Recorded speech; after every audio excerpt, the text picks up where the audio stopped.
নমস্কার, আমি তৃষ্ণা। আমার ঘরে বাইরে আপনাদের স্বাগত জানাই। আজকে লাঞ্চের মেনুতে কী কী ছিল সেটাই শেয়ার করতে চলে এলাম। ভাত, লবণ, উচ্ছে ভাজা, মাছ ভাজা, আর মাছের ঝোলটা কী দিয়ে করেছি সেটাই আপনাদের সঙ্গে শেয়ার করব।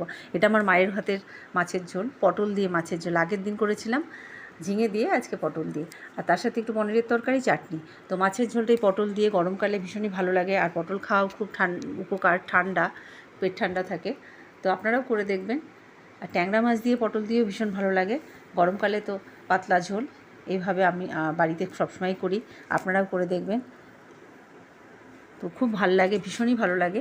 তো এই উচ্ছে ভাজাটা একটু কড়া করেই ভেজেছি, মাছ ভাজা।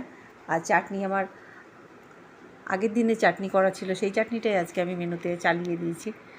তো এটাই আমার আজকের মেনু। আপনারা পাশে থাকবেন, যারা আমার ভিডিওতে নতুন, বারবারই বলি সাবস্ক্রাইব করবেন, লাইক করবেন, শেয়ার করবেন, পাশে থাকবেন।